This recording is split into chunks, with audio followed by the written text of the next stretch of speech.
irmão Gabriel Mendonça, que fará hoje a sua exposição. Ele é do Grupo Espírita Isabel, não é isso? Esteja à vontade. Bom dia a todos. Me ouvem bem? Bom. Orgulho e humildade. Esse é o principal assunto da nossa conversa hoje. Um assunto difícil, mas muito importante para todos nós, né? Uma reflexão que ainda precisamos fazer. Então, que nessa manhã nosso irmão Francisco, nosso Mestre Jesus, esteja junto de nós, nos amparando, e que nós possamos fazer o esforço de nos aproximarmos dos bons espíritos para receber suas inspirações. Lá no capítulo 5 do Evangelho de Mateus, está anotado o seguinte versículo: Bem-aventurados os pobres de espírito, porque deles é o reino dos céus. Então, acho que muitos devem lembrar, quando Jesus pronunciou essa frase, ele estava no alto do monte, falando para toda uma multidão ali de pessoas sofridas, pessoas que não eram os poderosos da terra, não eram as pessoas com dinheiro, com posses, eram pessoas simples, eram muitas mulheres, pessoas de vida difícil ali, que buscavam alguma esperança.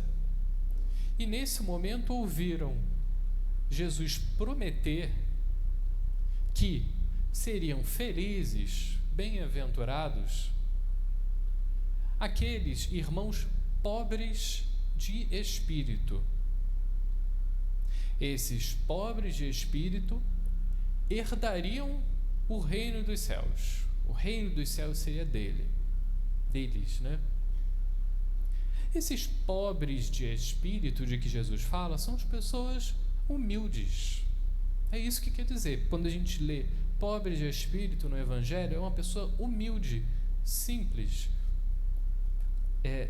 que nunca vai se colocar acima dos outros, que entende o seu valor, que sabe obedecer, respeitar, que entende que acima dela Deus está. Deus, como a inteligência suprema que nos ama, que cuida de todos nós, sempre está acima. Então, aquele pobre de espírito, ele nunca vai se colocar acima de Deus, nunca vai achar que está acima de Deus. Se algo acontece, foi porque Deus quis. Se eu não sei o que fazer, se eu tenho uma decisão difícil a tomar, eu devo fazer o que Deus quer. Mas por que essa promessa de Jesus a essas pessoas simples, pobres de espírito, humildes? Por quê? Bom,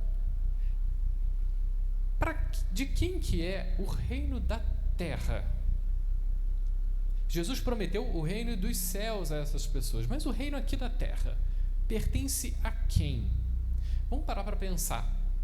Se a gente reflete assim um pouquinho, quem que manda no nosso planeta? Quem toma as decisões? Quem tem o poder? Quem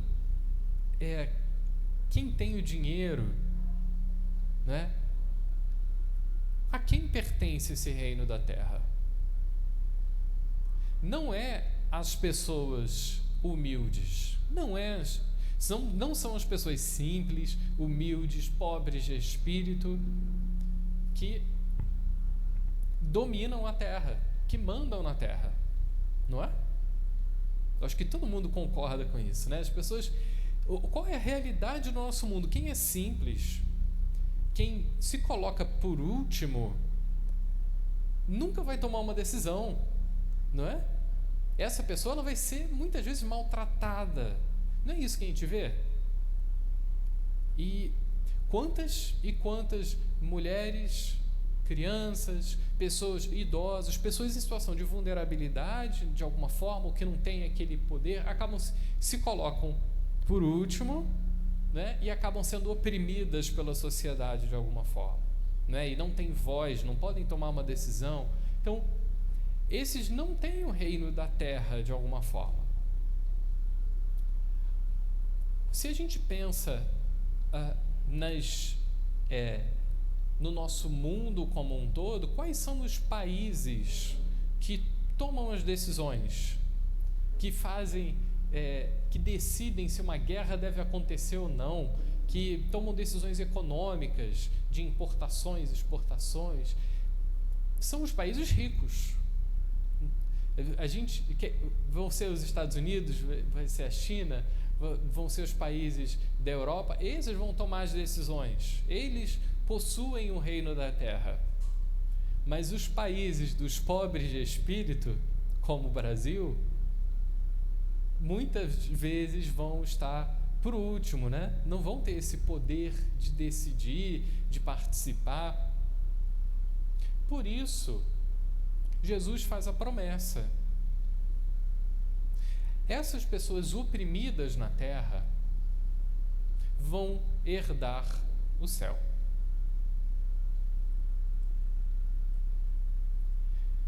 Antes de estudar o texto que está aqui no Evangelho segundo o Espiritismo, né, no capítulo 7, que vai ser o nosso principal objeto de estudo, nós vamos ao livro O Céu e o Inferno para contar aqui uma historinha. O livro Céu e Inferno foi escrito por Allan Kardec. Aqui a gente traz o texto, né, que está na tradução do Guilherme Ribeiro, edição de 2002.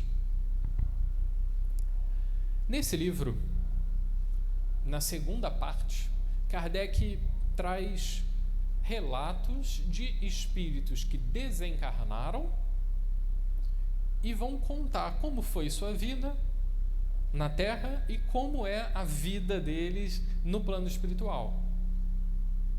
Então vamos ver a história de um espírito. Esse espírito é conhecido como a Rainha de Aude. Está lá no capítulo 7, na segunda parte. Essa rainha, uma personagem real, uma pessoa que viveu aqui na Terra no século XIX, era rainha de um reino onde hoje fica a Índia, ali onde tem a Índia e o Paquistão, ali no sudeste da Ásia, na parte de baixo ali da Ásia.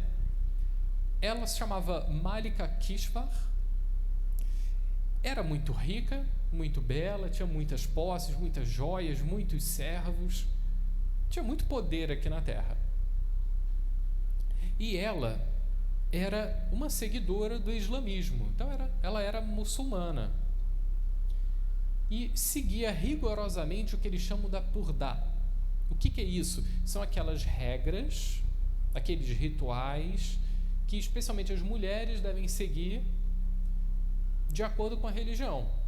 Então, por exemplo, ela deveria esconder os cabelos dela, usar o véu para esconder os cabelos.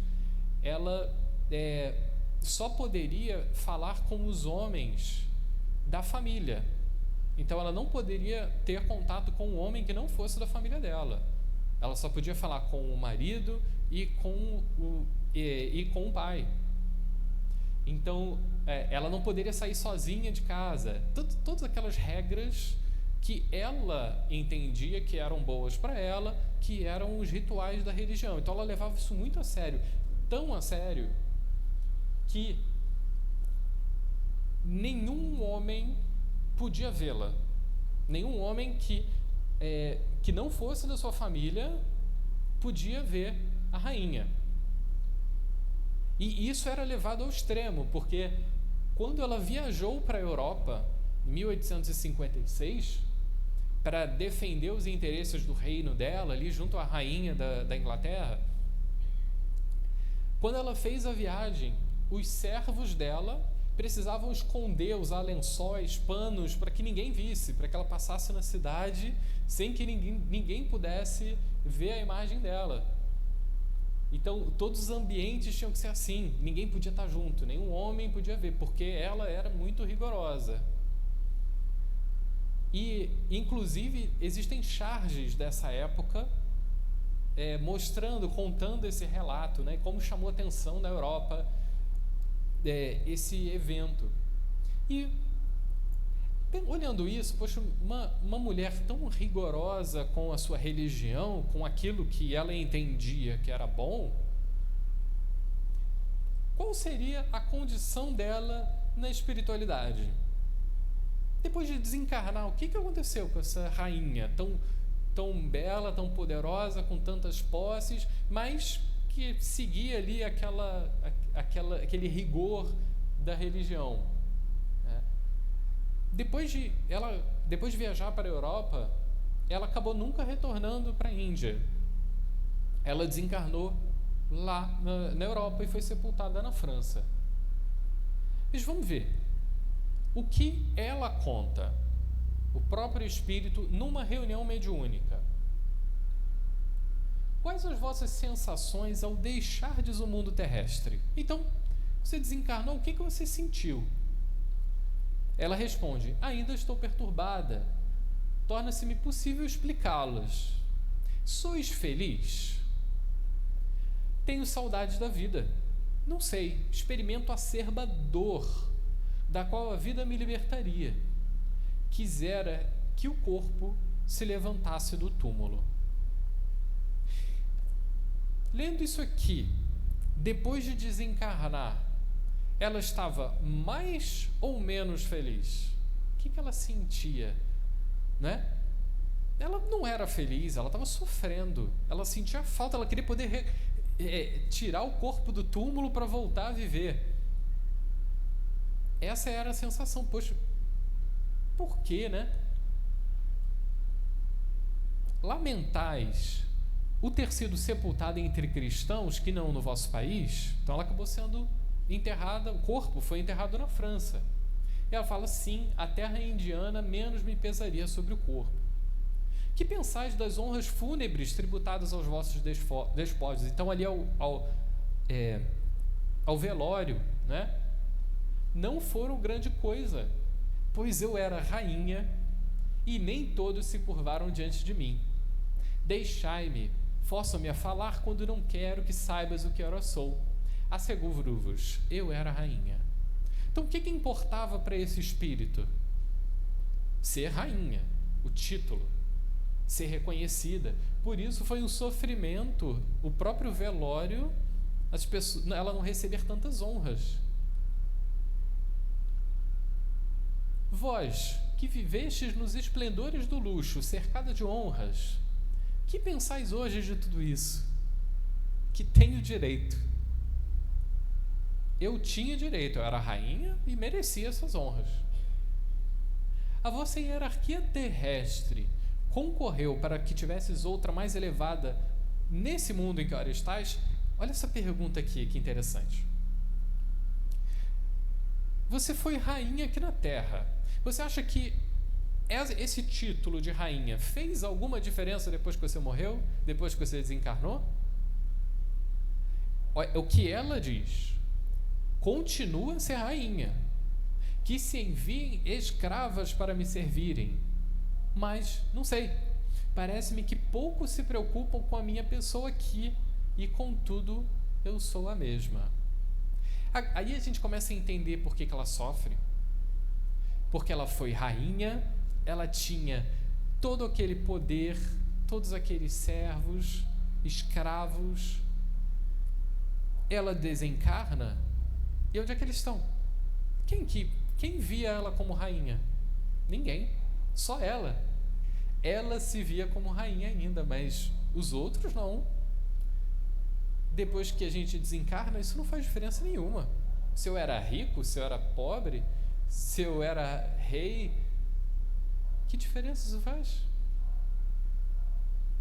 Aí está a causa do sofrimento. Fez diferença ela seguir todos aqueles rituais de de se esconder, de usar o véu e não fez, né?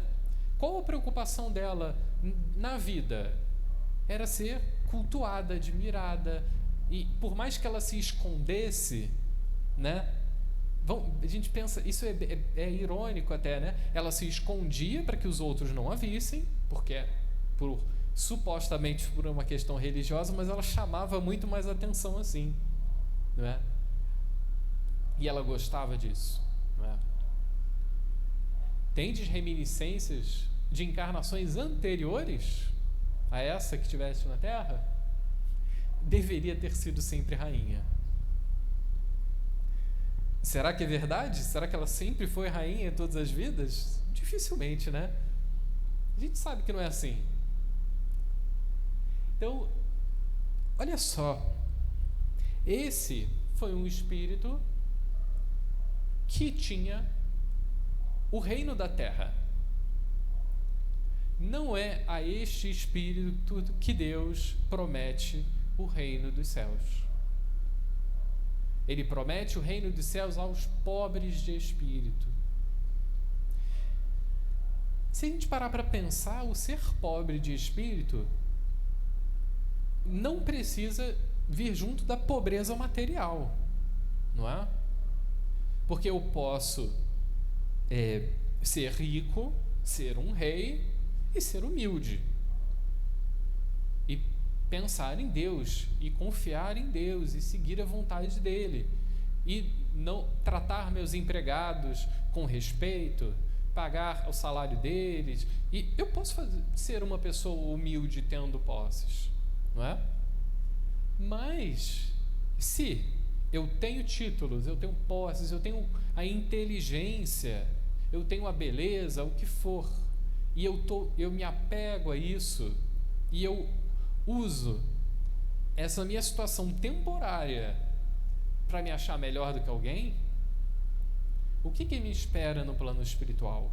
Tristeza, sofrimento, porque eu vou sentir falta. Se eu era apegado ao meu corpo, quando eu desencarnar, eu não vou ter mais esse corpo. Se eu era apegado ao meu dinheiro, à minha casa, depois que eu desencarnar, eu não vou ter nada disso. Eu não levo nada disso. Então vamos continuar vendo o que os espíritos nos dizem sobre o orgulho, sobre a humildade. Qual então o caminho para a gente ser feliz depois de desencarnar? Que orientações a gente tem? No Evangelho segundo o Espiritismo, escrito por Allan Kardec, aqui trazendo a tradução do Guilherme Ribeiro, da edição de 2002, nós vamos encontrar um texto sobre o orgulho e a humildade, lá no capítulo 7. E lá, os Espíritos nos dizem: a humildade é virtude muito esquecida entre vós. Bem poucos são seguidos os exemplos que dela se vos tem dado. Entretanto, sem humildade, podeis ser caridosos com o próximo? Se eu me acho... se alguém... Vamos pensar uma situação aqui. Um colega meu no trabalho vem falar para mim que ele tem dificuldade com álcool. Ele não consegue, ele gostaria de parar de beber, ele sabe que isso faz mal para ele não consegue se controlar. Ele vem falar para mim: olha, me ajuda, eu não sei, você é espírita, fala alguma coisa, o que você acha que eu posso fazer para me ajudar, para eu parar de beber, porque isso está fazendo mal para minha família, está fazendo mal para mim. Se o meu amigo vem falar comigo e o que eu penso é: esse aí não é espírita, não sabe de nada, tinha que estar assim mesmo, eu sou muito melhor do que ele, eu não bebo, eu não tenho problema, tinha que ser, olha ele aí, a situação que ele está.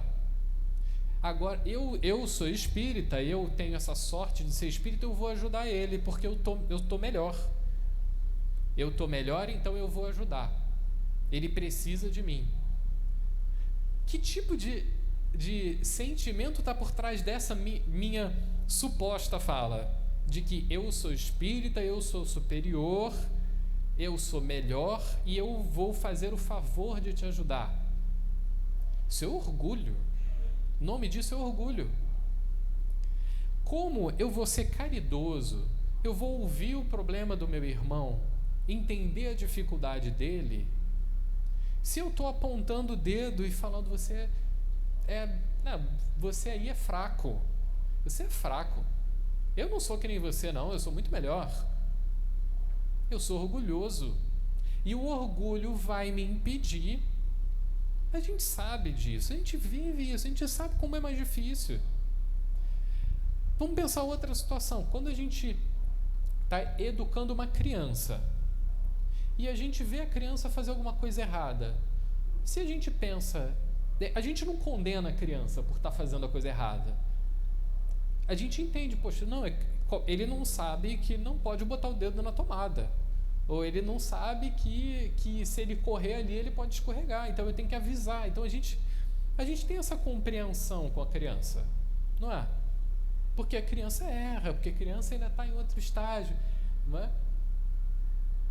E sem isso a gente não consegue ajudar. Se eu tratar uma criança como um adulto, eu não vou conseguir educar. Mas pensa nessa situação que alguém se abre para mim, fala que tem um problema, fala que tem uma dificuldade. O único jeito de eu ajudar é tendo empatia, entendendo a situação da outra pessoa. Não é apontando o dedo.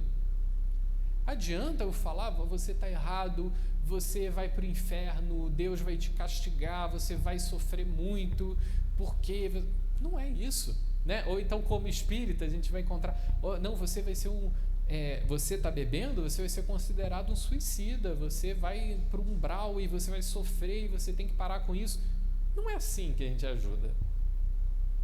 Então, quando a gente tem o orgulho, a gente se sente melhor do que o outro, a gente não consegue ser caridoso. Por isso, esse alerta dos espíritos. Não, pois que este sentimento, o orgulho, nivela este sentimento, a humildade, nivela os homens, dizendo que são todos irmãos, que se devem auxiliar mutuamente e os induz ao bem. Sem a humildade, apenas vos adornais de virtudes que não possuís, como se trouxessem um vestuário para ocultar as deformidades do corpo. Se eu sou humilde e o meu amigo no trabalho vem me pedir ajuda, falando que está com dificuldade, o que eu vou pensar? Poxa, isso que ele está passando, essa dificuldade que ele tem com a bebida, eu posso ter tido em outra vida. Eu não sou melhor do que ele. Eu tenho outros problemas. Talvez eu não tenha esse problema que ele está passando, mas eu tenho outros. Eu não sou perfeito. Então, quando a humildade nivela os homens, ela induz ao bem. Aí sim eu consigo olhar no olho da outra pessoa, entender e ajudar e fazer o melhor. O orgulho é o terrível adversário da humildade. Se a humildade nivela, o orgulho me faz achar que eu sou melhor, me coloca acima, mas por pouco tempo, por pouquíssimo tempo, porque eu posso estar acima em inteligência, em dinheiro, em títulos, poder, mas isso passa. Se o Cristo prometia o reino dos céus aos mais pobres, é porque os grandes da terra imaginam que os títulos e as riquezas são recompensas deferidas aos seus méritos, se consideram de essência mais pura do que a do pobre. Então, Jesus prometeu o reino dos céus aos pobres de espírito, aquelas pessoas que o ouviam, porque mulheres como aquela rainha entendiam que as riquezas e os títulos eram recompensas da virtude. Deus me fez rainha porque eu sou o melhor, porque eu mereço mais. Era esse o pensamento dela. Pensamento orgulhoso. Mas olha só, Deus vos distingue pelos corpos? O envoltório do pobre não é o mesmo que do rico? Terá o Criador feito duas espécies de homens? Não. Depois de desencarnar, a riqueza, o poder, os títulos, tudo isso fica. Nada disso vai ser levado. O corpo do pobre é igual ao corpo do rico, nada muda. O corpo de um brasileiro é igual ao corpo de um japonês, ou de um americano, ou de um europeu, de qualquer lugar. Todos nós somos humanos, feitos da mesma matéria, da mesma forma. Então, qualquer tipo de discriminação, qualquer tipo de pensamento, seja ele machista, racista, o que for, ou de xenofobia, qualquer pensamento que diga eu estou numa condição superior porque nasci em tal lugar, ou porque sou homem, ou porque tenho a cor de pele e tal. Se eu pensar isso, é alimentar o orgulho, achar que eu sou melhor por motivo qualquer que seja o motivo. E isso é um terrível adversário da humildade que me afasta de Deus. Isso é uma armadilha muito grande para nós, enquanto espíritos. Se por qualquer motivo eu me acho melhor do que o outro, eu tenho que ficar atento. Eu tenho que tomar cuidado, porque isso vai fazer mal para mim. Isso vai me afastar do Criador. Na balança divina, são iguais todos os homens. Só as virtudes os distinguem aos olhos de Deus. São da mesma essência todos os espíritos e formados de igual massa todos os corpos. Em nada os modificam os vossos títulos e os vossos nomes. Nada. Então, para Deus, os homens são todos iguais e a diferença está na virtude. Kardec tem um texto bem interessante que foi publicado no Obras Póstumas sobre as aristocracias. Resumindo, Kardec vai dizer que lá no começo da humanidade, quem mandava era quem tinha força, era quem dominava, os guerreiros mais fortes eram os que tinham poder, os que davam as ordens. Mais para frente, bem mais para frente, né, começaram a surgir os reis, a figura dos reis, e quem que tinha o poder? Quem mandava, quem dava ordem? Quem era daquela família? Era o rei, aí ele passava, o filho dele ia dar as ordens depois o filho dele e o filho dele, então era consanguíneo, né? E não faz sentido, né? Porque quem dá ordem é porque quem nasceu naquela família. Bem mais para frente, a humanidade foi progredindo, a sociedade foi mudando e as pessoas que acumulam mais dinheiro ou que nascem numa família mais rica têm mais poder. Essa é a situação que a gente vive hoje, das oligarquias, né? As pessoas com mais dinheiro, os donos de empresa, vão poder participar mais das decisões. Mas como no plano espiritual, quando a gente deixa tudo isso, quando a gente esquece a Terra, quem são os espíritos que dão as ordens? Vamos pensar, qual é o espírito que dá as ordens na Terra? É o espírito mais evoluído que já passou por aqui, Jesus. Então, o que confere o título de governador da Terra a Jesus? É o fato de ele ser um espírito puro, que é mais antigo do que nós, que já reencarnou mais vezes, que progrediu e que hoje está acima de nós. Mas acima como? Porque ele nasceu numa determinada família, porque ele tem dinheiro? Não, não é nada disso. Jesus está acima porque ele tem todas as virtudes. Porque ele não tem os defeitos que a gente tem. E é interessante, se a gente for ler as obras do André Luiz, em especial o Nosso Lar, a gente vai ver que os espíritos nas comunidades espirituais que dominam, que dão as ordens, assim, né, que dão as orientações, as direções, são os espíritos mais evoluídos. Então, o governador de Nosso Lar é um espírito mais evoluído, tanto intelectual quanto moralmente. E é isso que determina, né, para Deus que alguém está mais à frente, né? Vai ser a humildade, vai ser a caridade, vai ser a tolerância, o perdão, assim como o desenvolvimento intelectual. Isso conta muito mais. E aí, é só isso que conta, na verdade, porque as posses, o que você foi aqui na Terra, isso não importa, né? E também nesse capítulo, além de falar da questão do dinheiro e dos títulos, né, dos reis, das rainhas, os espíritos vão falar sobre a inteligência, que também é uma forma de ter poder aqui na Terra. Não vos ensoberbais, então não fiquem vaidosos, orgulhosos pelo seu conhecimento, porquanto esse saber tem limites muito estreitos no mundo em que habitais. Suponhamos sujejais sumidades e inteligência neste planeta.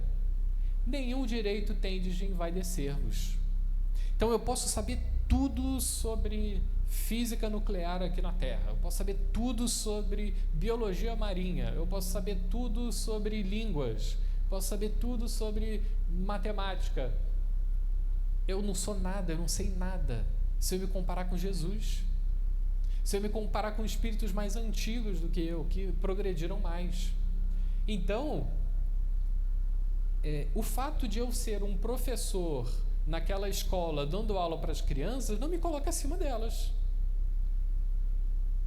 Ou um evangelizador na casa espírita, eu não devo ter orgulho por causa desse conhecimento. Se Deus, em seus desígnios, vos fez nascer num meio onde pudeste desenvolver a vossa inteligência, é que quer a utilizeis para o bem de todos. É uma missão que vos dá, pondo-vos nas mãos o instrumento com que podeis desenvolver, por vossa vez, as inteligências retardatárias e conduzi-las a Ele. Então, se Deus permitiu alguém estudar para se tornar um professor ou uma professora, é para quê? Para cumprir uma missão de desenvolver aquelas crianças, aqueles jovens, intelectualmente, para levar o conhecimento. Isso vale para nós, espíritas que estamos aqui estudando. Por que Deus permite isso? Entre outras coisas, para que nós falemos do espiritismo, para que nós levemos esse conhecimento para outras pessoas. E esse texto nos faz pensar, por exemplo, na figura de Bezerra de Menezes, que foi um espírito que nasceu aqui na Terra e teve essa inteligência, nasceu num meio que permitiu que ele estudasse, foi médico. E o que ele fez com a inteligência dele, com o conhecimento dele?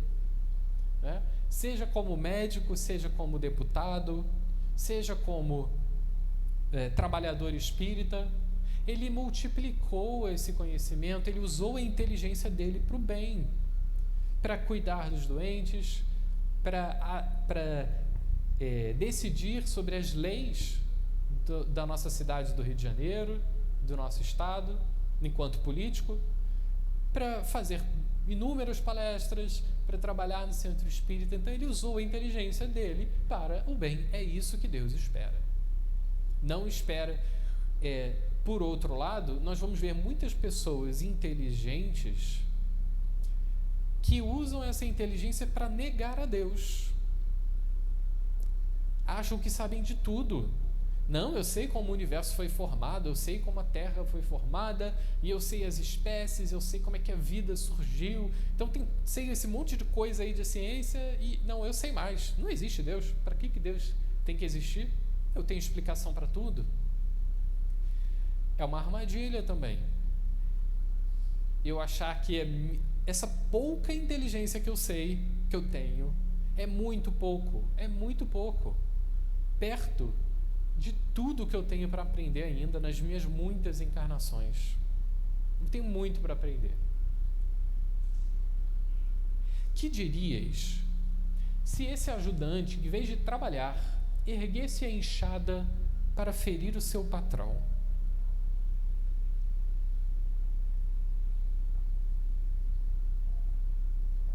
O que isso quer dizer? O que a gente diria se uma pessoa que recebeu de Deus a inteligência, que recebeu de Deus a oportunidade de ir para uma escola, para uma faculdade, recebeu de Deus a oportunidade de ter educação espírita, o que vai acontecer com esse espírito? Como ele vai se sentir? Como vai estar a consciência dele se ele usar essa inteligência para fazer armas? Se ele usar essa inteligência para enganar as pessoas? Se ele usar essa inteligência para enriquecer de forma ilegal, ilícita? Se ele usar essa inteligência para falar que Deus não existe? Quantas pessoas não caem nesse erro, né? A gente vê muito isso hoje em dia. Pessoas armando golpes, né? Às vezes com muita criatividade para você conseguir pegar os dados de alguém, fazer uma ligação e falar, olha, aqui é do banco, você pode me passar os seus dados para eu poder fazer aqui uma transferência. Então, são pessoas usando a inteligência para enganar. Então, é como se Deus, o dono da terra, nos desse uma enxada. Recebemos a enxada para trabalhar na terra, que é a inteligência, e a gente usa essa enxada para ferir, para ir contra os planos de Deus. Isso é muito grave, não é? Quem faz isso, naturalmente vai ser culpado pela sua própria consciência. Então, todo momento que nós nos afastamos da lei de Deus, a nossa consciência dentro de nós vai pesar e ela vai nos fazer sofrer. Eu não preciso que alguém leve a dor para mim ou que Deus me castigue, como a gente costuma pensar, né? O sofrimento vem de mim. Aquela rainha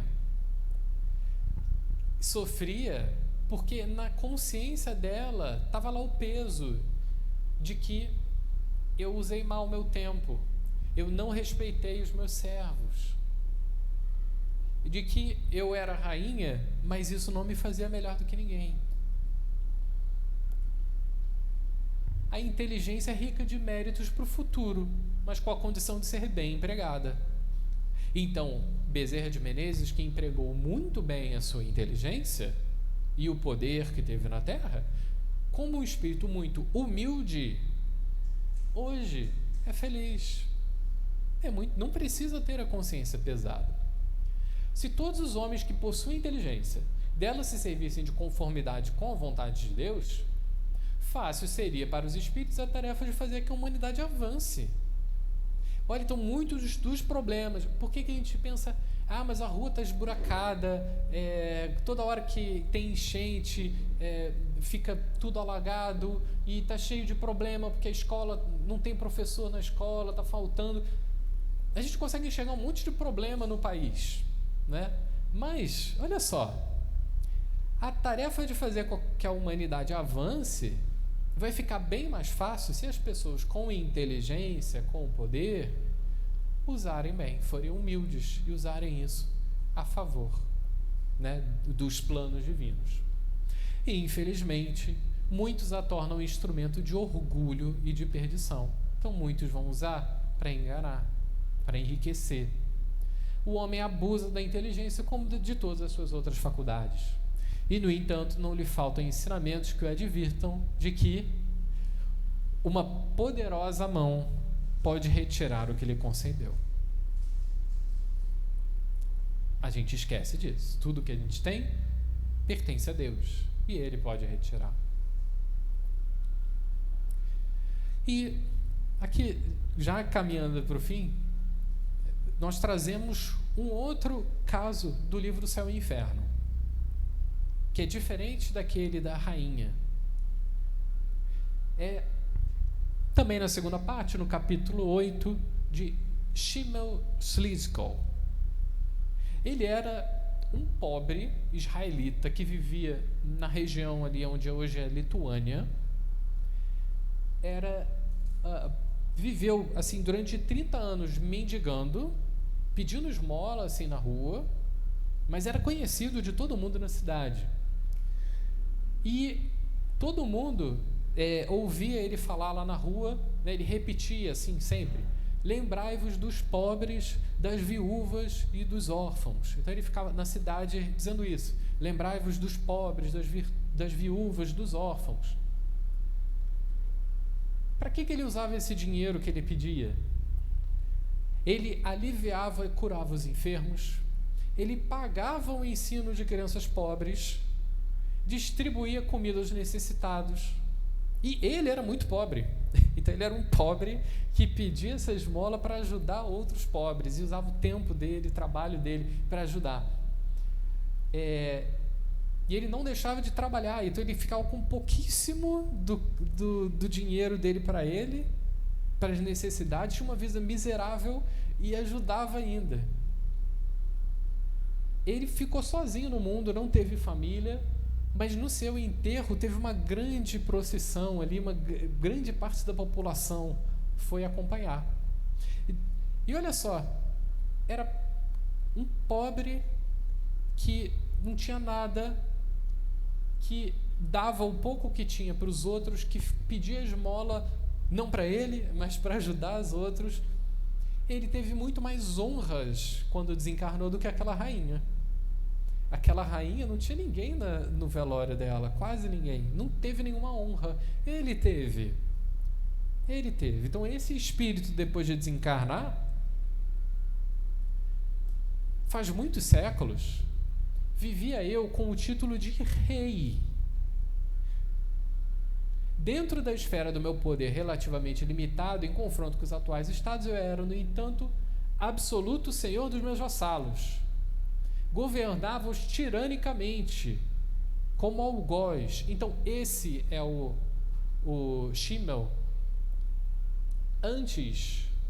vários séculos antes daquela vida. Então, aquela vida miserável, preocupado em ajudar o próximo, veio muito tempo depois de uma vida como rei. Olha só, ele era rei, ele maltratava todo mundo, ele era tirano.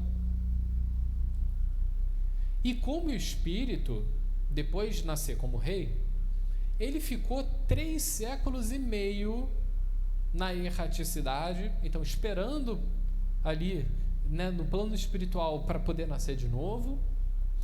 Depois desse tempo de muito sofrimento, ele foi orientado, ele entendeu os motivos ali de o que ele deveria fazer com a vida dele, né? E através da prece, da resignação, ele pediu uma vida de mais sofrimento. Preenchia uma existência de abnegação e caridade, que por si resgatou as faltas da outra. Nascido de pais pobres, cedo orfanado, aprendi a ganhar o pão numa idade que muitos consideram incapaz do raciocínio.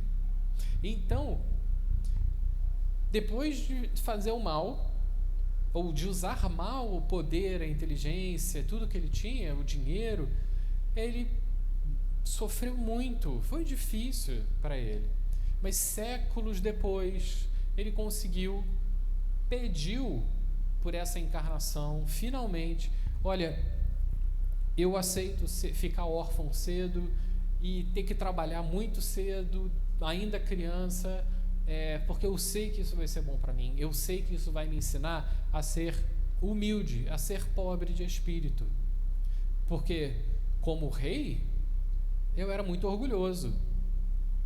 Eu levava muito a sério esse meu poder e achava que eu estava acima de todo mundo, né?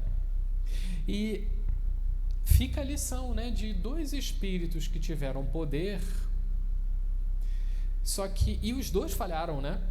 A rainha desencarnou e sentia a falta dos seus súditos ali e sofria por causa disso. E esse israelita, lá da região da Lituânia, nasceu como rei, era tirano, maltratava todo mundo, fazia mal para o seu povo. Séculos depois de muita luta, de muito preparo, ele nasce numa situação de pobreza extrema, órfão, perde os pais muito cedo, tem que começar a trabalhar ainda criança e se recupera. Como? Preocupado, olhando para o lado, sendo humilde, descobrindo essa humildade nele. Porque ele era pobre, ele não tinha nada, mas ele estava olhando para as crianças, para os órfãos, para as viúvas que tinham menos do que ele. Isso é verdade, isso é ser um pobre de espírito. Ele aprendeu muito e a gente vai ver pelo relato dele que ser rei foi muito ruim para ele, trouxe muito sofrimento. Mas ser aquele pobre, quase mendigo, órfão, que desencarnou cedo até, aquilo dali fez muito bem. Foi uma existência difícil, mas ele desencarna em paz com a consciência dele. E o recado de Lacordaire é: lembrai-vos daquele que nos salvou. Lembrai-vos da sua humildade, que tão grande o fez, colocando-o acima de todos os profetas. Lembremos de Jesus, o maior espírito que já esteve na Terra, o governador do nosso planeta, que, sob as ordens de Deus, criou nossa terra. Esse espírito nasceu na palha entre os animais, num ambiente extremamente pobre. Esse espírito tão grandioso, que sabe muito mais do que a gente, está muito na nossa frente. Esse espírito desencarnou crucificado entre dois ladrões, sendo chamado de traidor, de ladrão, de criminoso.